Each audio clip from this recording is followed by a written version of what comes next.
Hello and welcome to Death Knights of Krynn, and this will be part 15. From our last episode, we gained some levels and some items, and I've gone and leveled my characters and identified the items. Two noteworthy ones being the shield +4 and the cloak of displacement. But we're not going to be entering Throtl Keep, which is the last non-story related area you can enter. A priest of Techies stands before you. I'm Leciter, ruler of this keep. Prepare for your induction into Sus undead army. Struggle or submit, it will make no difference. What do? We attack, of course. An unfortunate, though insane decision, Leciter retreats to the east as his minions attack. There's an awful lot of encounters in this episode, and this episode should originally have been 2 episodes, but I've managed to fit them both into one. I prefer to do all areas in one video if possible. But as you can possibly imagine, with the amount of undeads we are facing at the moment, there will be quite a few set encounters and a few random encounters, and in order to keep the videos fluent, I have, as you may have noticed if you've watched any earlier episodes, decided to speed up the encounter speed. Not an awful lot to say, to be honest, about these fights. The skeletal warriors are higher health undeads, which basically takes an awful long time to take down. They're virtually immune to magic. Whites, ghouls, ghasts, whatever they're called, many of them can be turned. But if nothing else, a good solid fireball will usually do the trick. So we are done with this bit.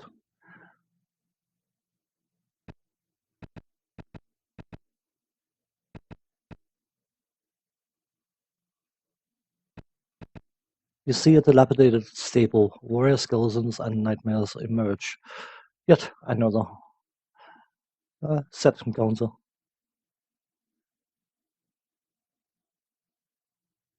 Throtl Keep is not directly related to the story, but of the areas that are not directly related to the story, some of them offer some absolutely amazing items, and of course, the chance to gain experience.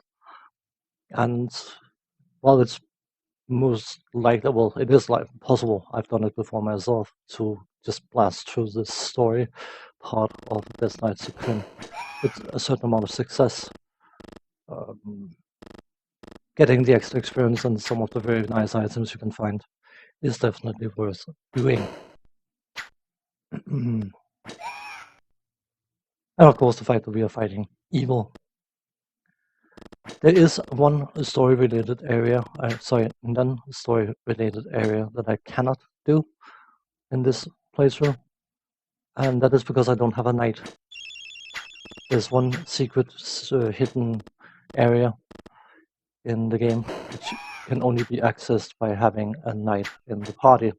Now, technically, I could make a brand new knight and go and do the bit, but to be honest, I'm fairly sure it requires an upgraded knight.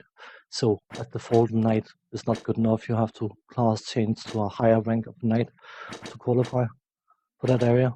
But knights are strong and all that stuff, but I've always preferred the paladin, because even though the knights are basically warrior clerics, 50-50, the paladin is primarily a fighter with some divine abilities granted, and I think those divine abilities in many ways make up for the lack of spells that knights get. The highest rank of knights can get access to all cleric spells, whereas of course the paladin cannot.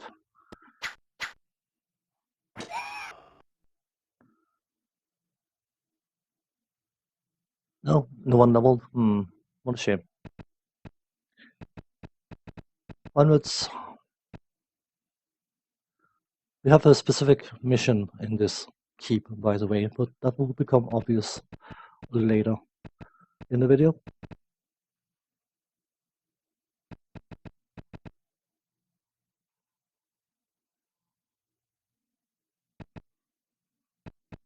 Wrong room.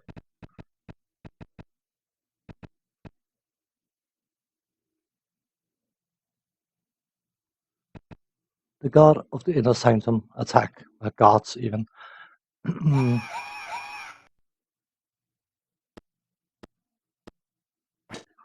For reference, for those who may not be aware of how the system works, when a cleric turns undead, they basically call upon divine favor to have their deity smite the undead. And either the spiritual presence of the deity will scare the undead or outright blast them to smithereens. If they're just running away, you won't get experience for defeating them, but if you, by turning them, blast them to smithereens, you will gain full experience. Don't mind me, I'm just going to switch to something I can backstab you with. Oops. I love that moment.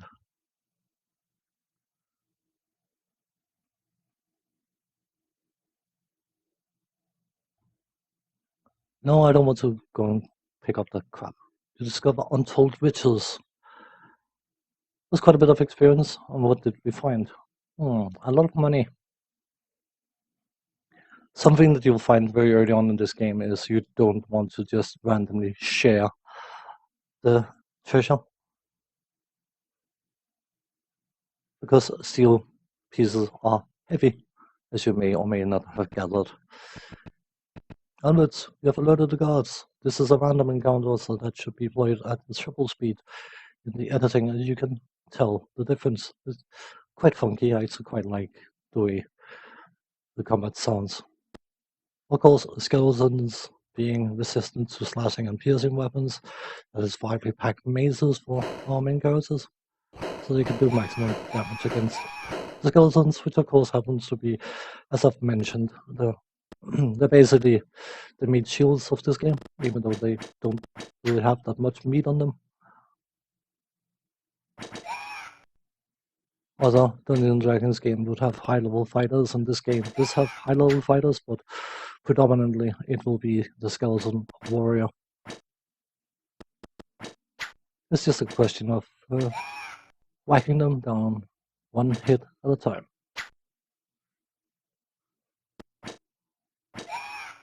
Done.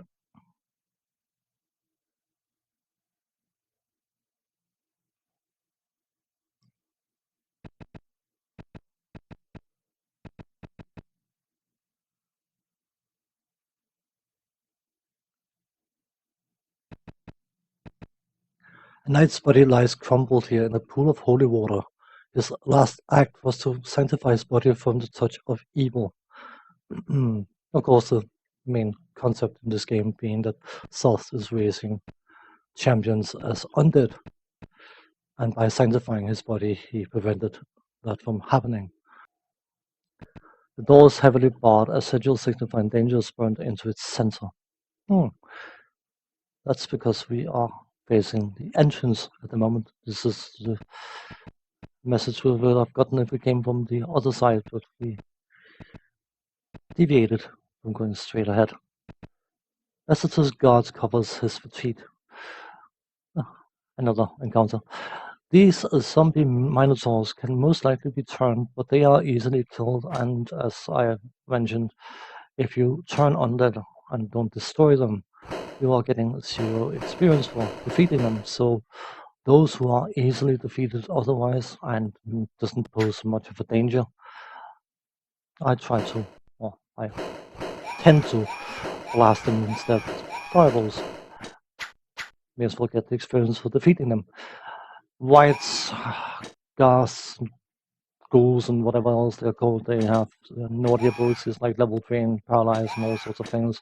And in my opinion, it's far more important just getting rid of them, whether you get experience for defeating them or not. It didn't do much to slow us down, did it? Onwards.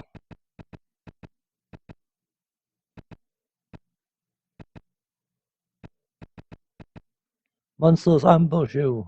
Oh, wait, more. What? Delay blast fireball. That should sort it. Such a broken spell.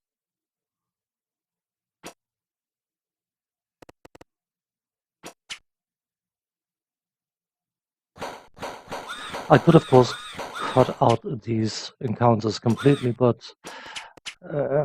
it is a part of the gameplay experience, and I decided to keep them in. Modified in speed. They're played at, but they are still kept in. I haven't got out any fights at all.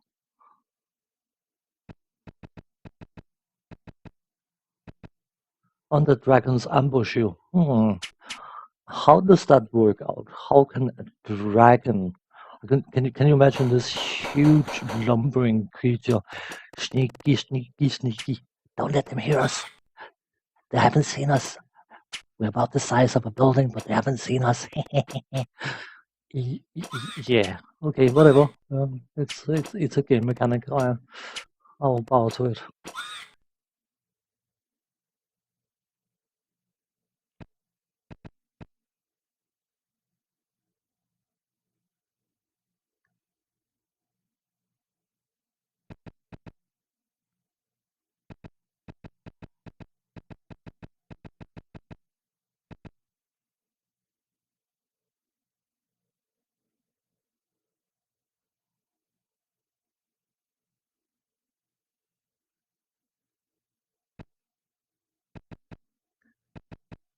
Onwards we go. I'm looking for something. We've opened the Throtl's vault. Throtl, vault, whatever, thing. Stuff with stuff in. A place with stuff in. Some items, composite longbow and 10 arrows, which I will probably be using a total of 5 of in the entire game. But finding it, getting experience for finding it, it's always nice. So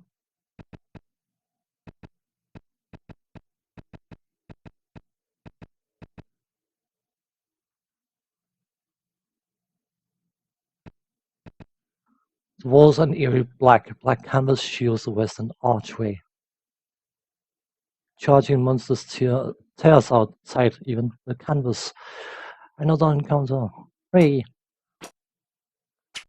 The level cap in this game is 14 for most classes. The rogue can reach 18, I think. The rogue in the party is unlikely to reach that level because of being a fighter rogue, a fighter thief. It's called thief in earlier versions of Dungeons and Dragons, of course.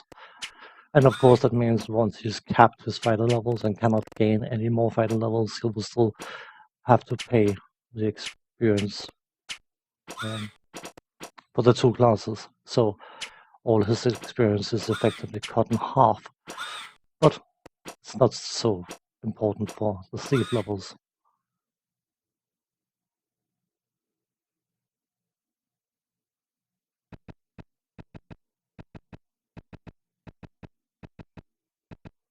Priest and zombie minotaurs attack. See, we turned them. We turned some of them even. The paladin, of course, have the ability to turn undead as well. They turn undead as if they were a cleric 2 levels lower than their effective level. In later versions of Dungeons and Dragons, it was modified to 3 levels lower. I don't know. I haven't followed Dungeons and Dragons as a pen and paper game since the 3rd edition, so I wouldn't know whether that's been further modified.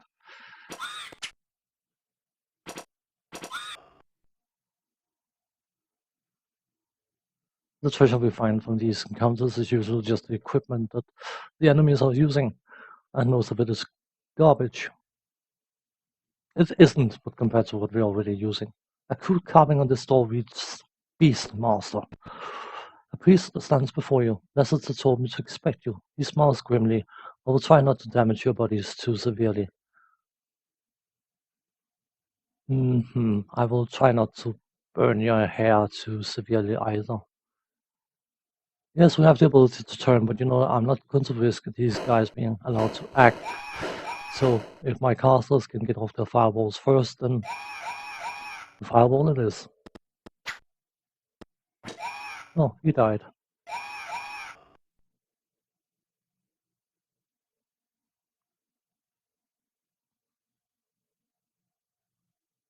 There's still rubbish left. Do you? No, I do not want that rubbish. Thank you very much.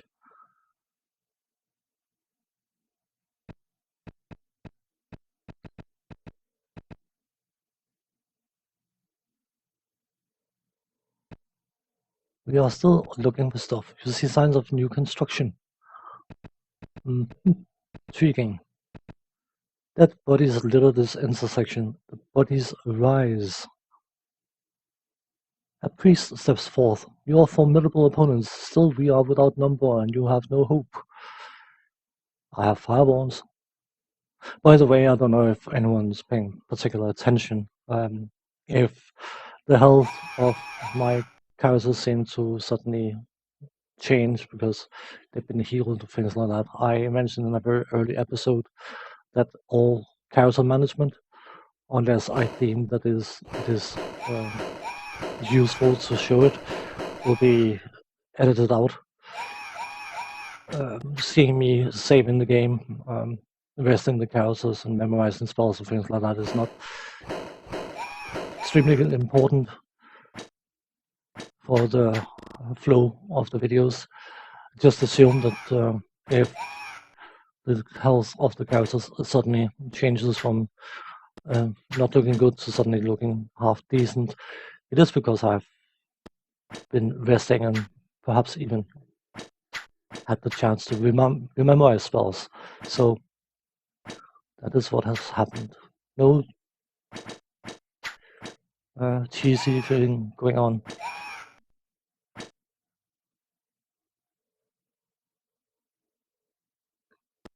While I like having a certain amount of information in videos when I watch them myself, that is information that is just time wasting, nothing else.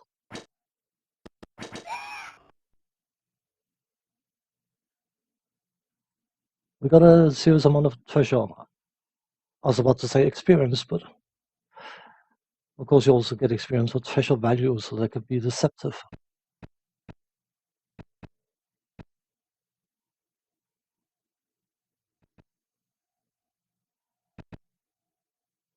Just a cut. I was running around in circles and I was only slightly off, so I allowed myself to cut.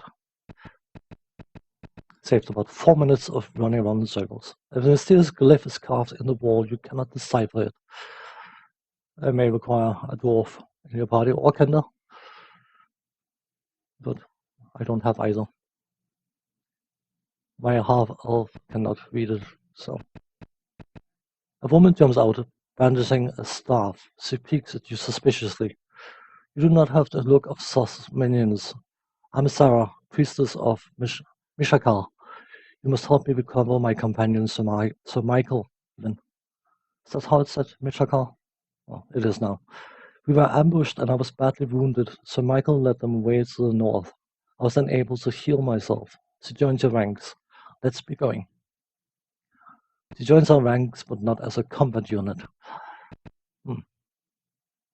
There's a few of those instances in the game. You run into another guard patrol. Hooray!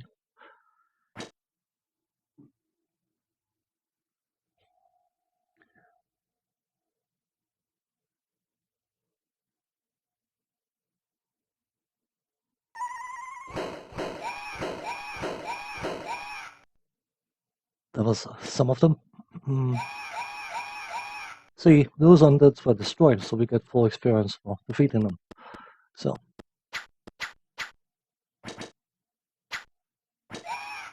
Yes, my mages are allowed in melee from time to time, especially my male white mage. That is not. It's the order he belongs to, by the way. I'm just saying white robe mage and red robe mage, which are neutral mages. White robe are good. Cannot play evil. Sarah urges you onward. We must hurry lest something evil befalls Sir Michael while are in action. Bit pushy, aren't we? But anyway, the quarterstaff, the white mage is using, can stun on hit, so sometimes I do take him into melee. A recent battle has been partially cleaned up. Bodies have been mounted into 2 piles, one marked yes, Another as the other. No. The bodies in the no pile are badly damaged and unfit for conversion to undead. We should probably just, I suppose, that could be considered sacrilege. But destroying the good pile? Maybe? I don't know. Guards, rush you. Hey.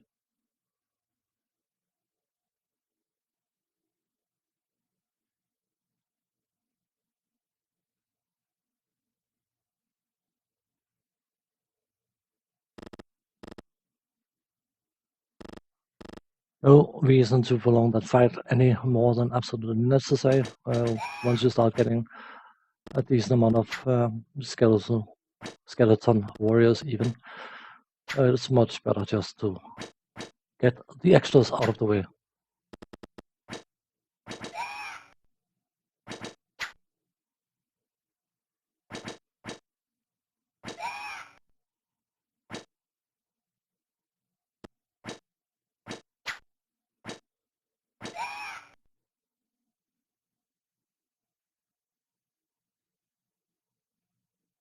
Just checking for levels. That's why sometimes I scroll up and down through the characters, because it doesn't necessarily update the color immediately if they qualify for level. Leicester stands before a makeshift altar surrounded by his minions. At his feet lies a young knight. Sarah whispers, "That is Sir Michael. Distract this rabble and I will heal him." The evil priest squares his shoulders and intones, "Takesis, give us the strength to destroy those who would defile your temple." The air grows more oppressive and his forces surge forward.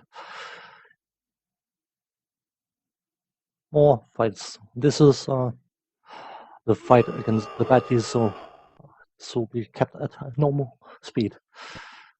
Any boss related or whatever boss like type encounter will be run at normal speed. They need their time. The moment of glory. Interesting. They are just patriarchs.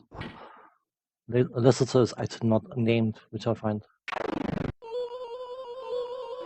an oversight perhaps. I don't know.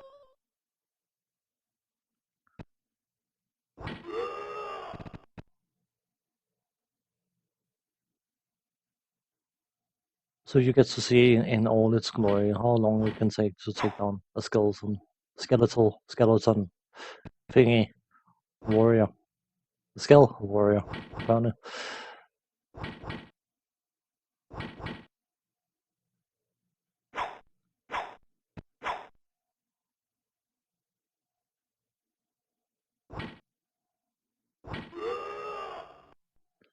The Paladin, of course, having the Girdler's giant strength, which gives him 23 strength, can do a significant amount of damage. A significant amount of damage, I think it's called, whatever words are difficult.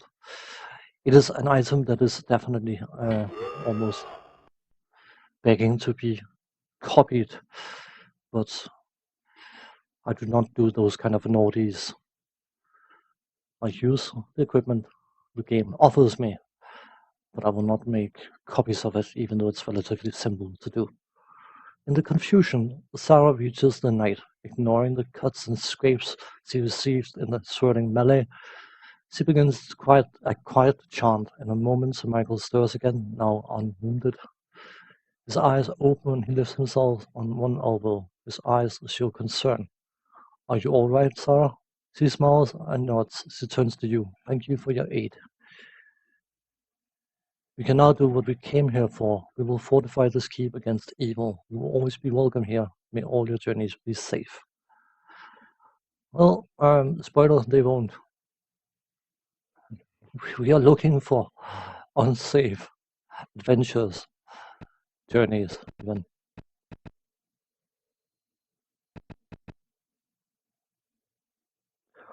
So basically, we now have to exit this place.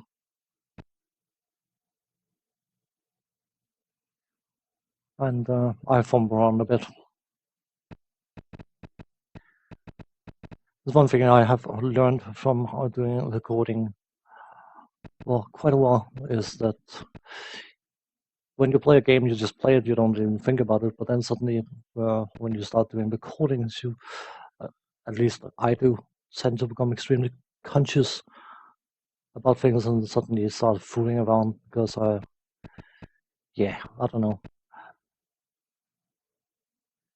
In order to not look like I don't know what I'm doing, I end up looking like I don't know what I'm doing.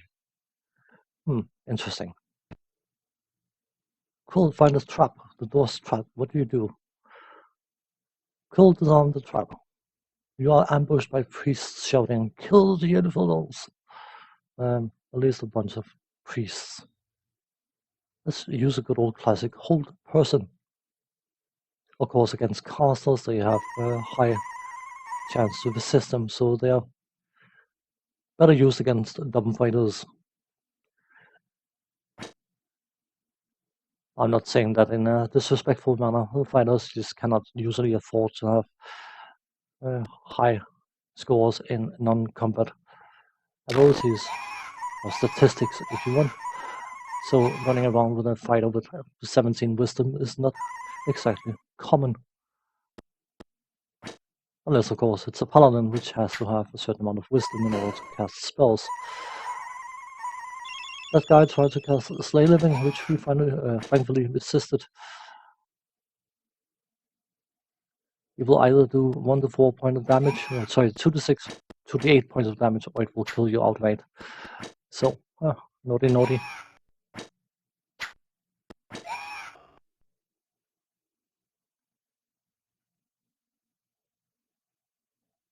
Some money.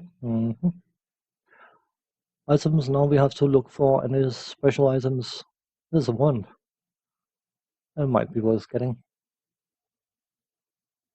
Sometimes that is the only indication you have that you have special loot, is that you have a piece of loot that's not among the other pile of crap you find, which is a bit unfortunate. But we are done with a Throtl keep, so we can save the game here, and I will call this an episode and say thanks for watching, take care, let's see you next time. Bye bye for now.